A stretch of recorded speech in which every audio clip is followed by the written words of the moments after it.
Good morning, friends. Welcome to Royal Academy. Yes, we are live now.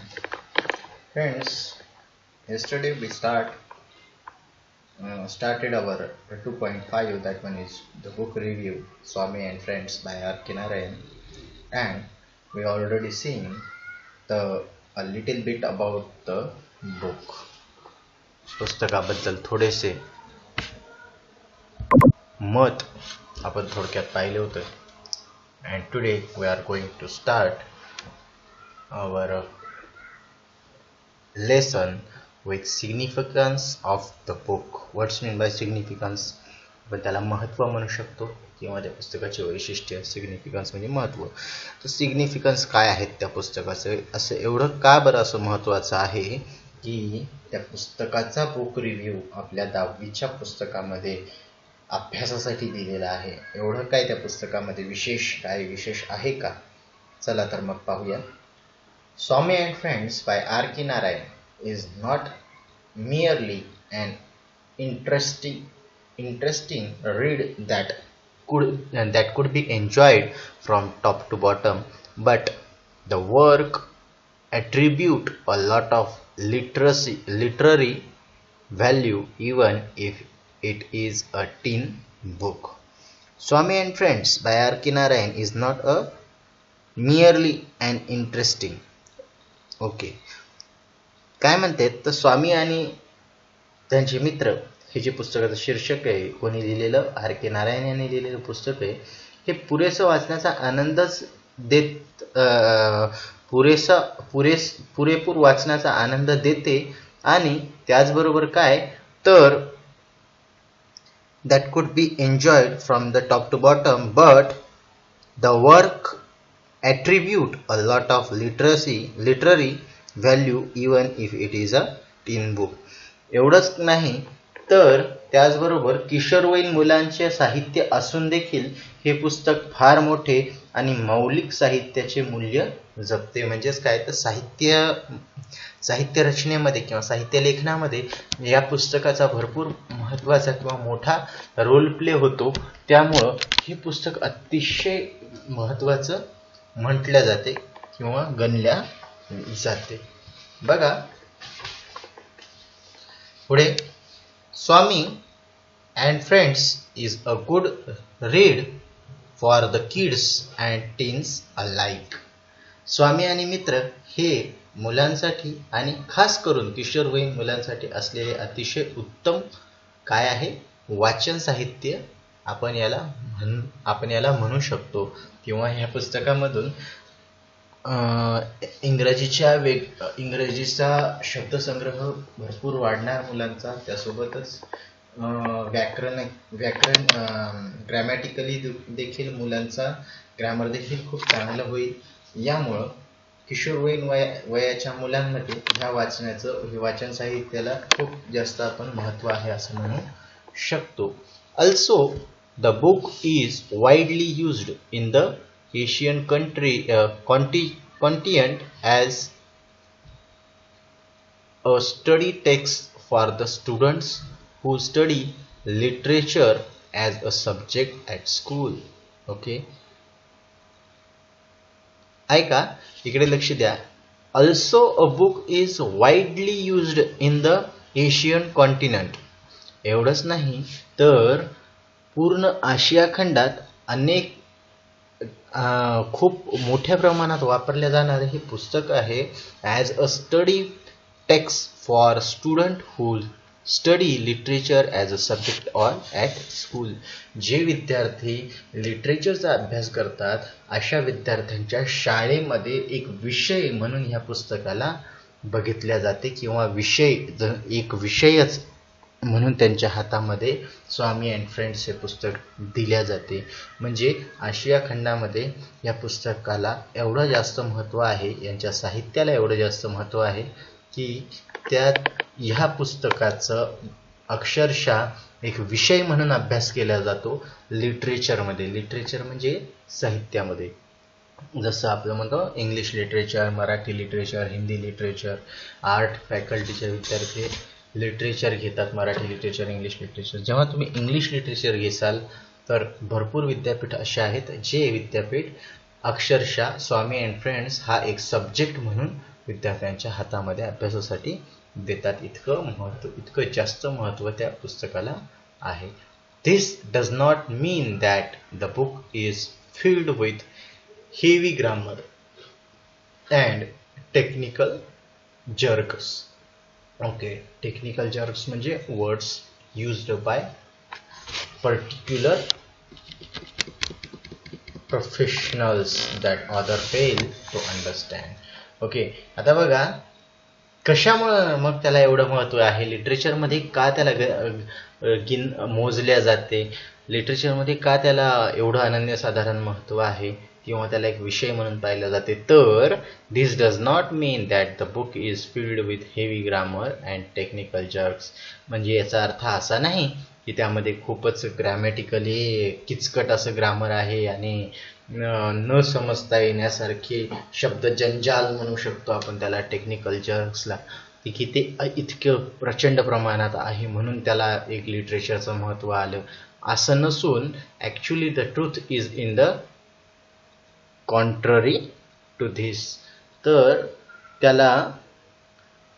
त्याचं एकदम अगदी विरुद्ध पुस्तक आहे. म्हणजेच काय, कॉन्ट्ररी टू धिस म्हणजे याच्या अगदी विरुद्ध.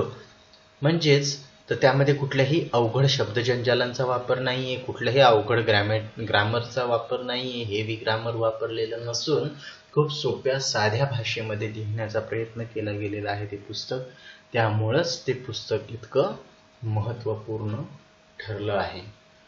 Swami and Friends is written in such a simple English, it is hard to imagine that it is a work of such a literary genius like R.K. Narayan. Swami and Friends हे पुस्तक इतक्या सोप्या आणि इतक्या साध्या भाषेमध्ये इंग्लिशमध्ये लिहिल्या गेलेलं आहे की किंबहुना कोणी विचारही करू शकत नाही की इतकं सुंदर लिखाण हे एका इतक्या लिटररी जिनियस म्हणजे कोण, जिनियस म्हणजे कोणतं, विद्वान, एका इतक्या विद्वान साहित्यकानं जशा R.K. नारायण हे खूप विद्वान साहित्यक आहेत लेखनामधले, अशा इतक्या विद्वान साहित्यकानं इतक्या सोप्या आणि इतक्या सुलभ भाषेमध्ये याचं लेखन केलं असेल याचं किंबहुना लोकांना काय पडते, विश्वास देखील बसत नाही. The English used in the book is both plain, simple, without any troubling word of the kids. यामध्ये इतक्या सोप्या आणि सुटसुटीत आणि छोट्या छोट्या वाक्यांचा समावेश आहे की कुठेही विद्यार्थ्यांना, मुलांना त्याची अडचण भासत नाही वाचताना. Also the use of simple and short sentence adds to the simplicity of the book. आणि त्याचा ते अजूनच सोपं कशामुळे झालं तर कारण त्यांची छोटी छोटी वाक्य आणि सोप्या सोप्या शब्दांचा वापर यामुळे ते पुस्तक अजूनच सोपं झालेलं आहे अभ्यासण्यासाठी असं आपल्याला रायटर सांगत आहेत. म्हणजेच काय तर ह्या पुस्तकाला अनन्यसाधारण महत्त्व त्या फक्त किचकट लेखनासाठी किंवा खूप हेवी ग्रामर यूज झाले म्हणून नसून ते इतक्या विद्वान व्यक्तीनं इतक्या सोप्या शब्दात मांडणी केली आहे स्टोरीची, ते अभ्यासण्यासाठी पूर्ण आशिया खंडामध्ये त्या पुस्तकाला एक लिटरेचरचा सब्जेक्ट म्हणून देखील पाहिल्या जाते. बघा समोर चालूया. It is mentioned in the description that the book is about the mischievous 10-year-old Indian boy, and some parent may be concerned about the influence this will have on their already mischievous child. आता ह्या पुस्तकामध्ये एका छोट्या 10 वर्षीय मुलाच्या खोडकर स्वभावाविषयी वर्णन आहे आणि मस्ती कशी करतो, धिंगाणा कसा करतो हे आहे खरं, परंतु ह्याला विचारात घेता कन्सर्न म्हणजे काय, चिंतित होणे. कन्सर्न होतील, काही पॅरेंट्स हे कन्सर्न होतील म्हणजे काय, तर ते थोडेसे चिंतातूर होतील. कशाला घेऊन, की आमच्या खोडकर मुलांनी जर हे पुस्तक वाचलं तर ते अजूनच तर खोडकर नाही का होणार, असं आजच्या पॅरेंटच्या मनात विचार येणं साहजिक आहे. परंतु आता हा जो 10 वर्षाचा मिस्चिवियस मुलगा आहे आपला स्वामी, तो कसा आहे, but the book is as such that it encompasses the mischief of the kids in a view of the kid which is harmless and pure in his perspectives. Okay, encompasses म्हणजे सर्कल अराउंड. ओके, बघा, परंतु असं कोणत्याही पॅरेंटच्या मनात येणं साहजिक आहे. परंतु but the book is as such that the encompasses of mischief of the kid in a view of the kid which is harmless and pure in his perspective म्हणजे संभाव्य किंवा त्याच्या स्वभावात. आता बघा, परंतु जेव्हा तुम्ही हे पुस्तक वाचाल तेव्हा तुम्हाला असं लक्षात येईल की ह्या मुलाच्या खोड्या आहेत खऱ्या, परंतु ह्या खोड्या कशा आहेत, तर कुणालाही त्रास होणार नाही, कुणालाही क्षती पोहोचणार नाही, अशा ह्या त्याच्या खोड्या आहेत.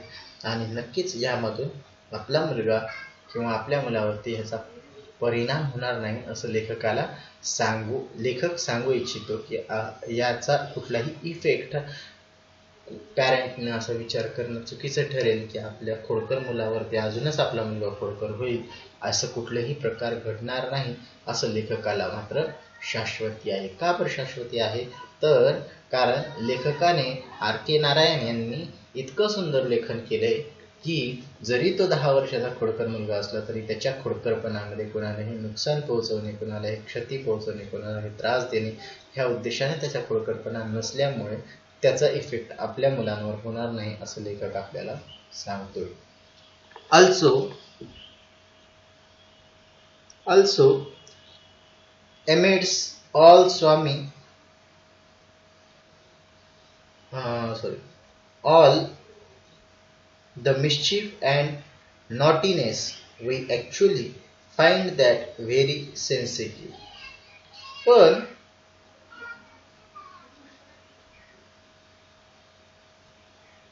जेव्हा तुम्ही हे पुस्तक वाचाल तेव्हा तुम्हाला त्या पुस्तकाची मध्यवर्ती कल्पना अशी येईल की तो मुलगा खोडकर आहे खरा, परंतु नॉटी आहे. मिस्चिफ म्हणजे खोडकर किंवा नॉटीनेस म्हणजे काय म्हणतो त्याला, मस्तीखोरपणा. खोडकर असेल किंवा मस्तीखोरपणा जरी असेल तरीही तो एक मुलगा सेन्सिटिव्ह आहे. त्या मुलामध्ये संवेदनशीलतेचा भाव भरपूर आहे. तो खूप संवेदनशील सुद्धा आहे. म्हणजेच काय, तर जसं तो खोडकर आहे तसाच तो संवेदनशीलही आहे. ही गोष्ट आपल्याला विसरता कामा नये. We actually find that Swami is loving and a tender kid. Swami is a loving and tender kid who is actually very sensitive. तो प्रेमळ, हळवा आणि खूपच संवेदनशील देखील आहे, हेही तुम्हाला लक्षात येईल. मग नक्कीच त्याही गुणांचा आपल्या मुलांवरती परिणाम होणारच आणि आपल्याही मुलं तशीच संवेदनशील, प्रेमळ होतील असा लेखक विश्वास प्रकट करत आहे. It is also a known fact that mischievous kids are the most sensitive and loving people of all. आणि ही देखील तितकीच खरी गोष्ट आहे की जितके मुलं खोडकर असतात, जो मुलगा जेवढा खोडकर असतो तो मुलगा तेवढाच प्रेमळ असतो आणि संवेदनशील देखील असतो असं लेखक सांगत आहे. And R.K. Narayan does a great job conveying that to all of us.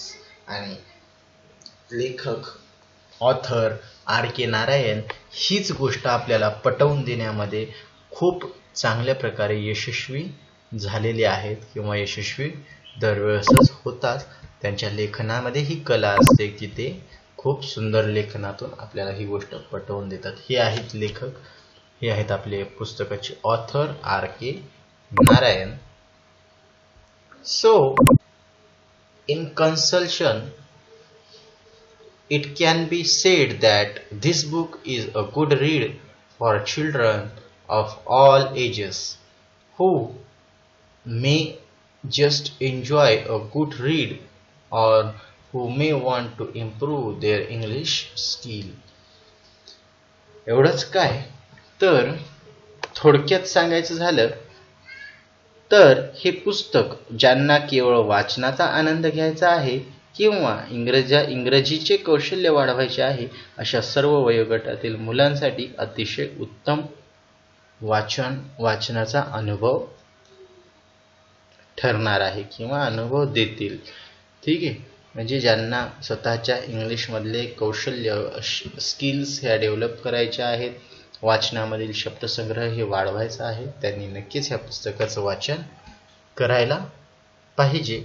बघा शेवटी about the author R.K. Narayan विषयी थोडंसं आज आपल्या इथे धडा संपून जाईल.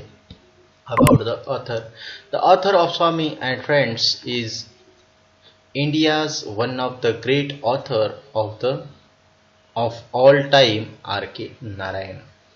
R.K. नारायण हे भारतातील सर्वकालीन महान लेखकांपैकी एक आहेत. नक्कीच आहेत. अनेक उत्तमोत्तम भारतीय साहित्यकृत निर्मितीमध्ये त्यांचे मोठे योगदान देखील आहे. नक्कीच आहे. त्यांचं लेखन कौशल्य हे खूप जगविख्यात आहे. म्हणूनच त्यांना पद्मभूषण आणि पद्मविभूषण असे ऑनर दिल्या गेलेले आहेत भारताकडून. R.K. Narayan is responsible for many of the outstanding literary work India has even produced, and this book in particular capture the essence of India under British ruling and the mind and life of typical teenage kid. हे पुस्तक British सत्ताकालीन वातावरणात आणि त्या वेळच्या एका साध्यासुध्या किशोरवयीन मुलाच्या मानसिकतेला दर्शविते आणि त्याचे आयुष्य, त्याचा आशय, तो कशा प्रकारे जगत असेल त्या टायमामध्ये. एक किशोरवयीन मुलगा ब्रिटिश काळात त्यांच्या त्या ब्रिटिश राजवटीमध्ये त्याचं एक मूर्तिमंत उदाहरण घडवण्याचा किंवा चित्रित करण्याचा प्रयत्न R.K. नारायण यांनी केलेला आहे. Other great works by Narayan include. आता अजून काही असं वर्क किंवा असं लेखन जे R.K. नारायण यांनी केलेलं आहे किंवा त्यांनी साहित्यामध्ये भर टाकण्यासाठी लेखनामध्ये अजून कुठल्या पुस्तकांचं लेखन केलेलं आहे तर हे बघा इथे लिहिले. मालगुडी डे ही त्यांनी एक कादंबरी लिहिलेली आहे. द गाईड ही देखील बघा, द गाईड ही कादंबरी MA इंग्लिशला YCMU मुक्त विद्यापीठाला द गाईड ही कादंबरी अभ्यासण्यासाठी आहे. म्हणजेच एक लिटरेचरचा एक सब्जेक्ट म्हणून देखील द गाईडला देखील पाहिल्या जाते. मालगुडी डे हे देखील त्यांची एक कादंबरी आहे. द गाईड ही देखील एक आहे. The painter of sings and many more literary works such as the, आणि असेच लेखन भरपूर आहे. उदाहरणार्थ अजून एक दोन उदाहरण जर सांगायचे झाले, Ramayana a shortened modern prose version of Indian epic and the Mahabharata a shortened modern prose version of Indian epic. म्हणजेच काय तर रामायण एक संक्षिप्त आधुनिक भारतीय महाकाव्य आणि महाभारत एक संक्षिप्त आधुनिक भारतीय महाकाव्य असे त्यांनी भरपूर लेखनाचे काम त्यांच्या कारकिर्दीत केलेले आहेत. Go take a look at them if you are interested. आवड असल्यास जरूर हे साहित्य वाचा असं लेखक आपल्याला सांगू इच्छितात. अशा प्रकारे आज आपण इथे स्वामी अँड फ्रेंड्स बाय R.K. नारायण हा लेसन इथे संपवला आहे. बुक रिव्ह्यू हा फक्त बुक रिव्ह्यू आहे. पुस्तक स्वामी अँड फ्रेंड्स हे एक कादंबरी आहे. हे खूप मोठं पुस्तक आहे.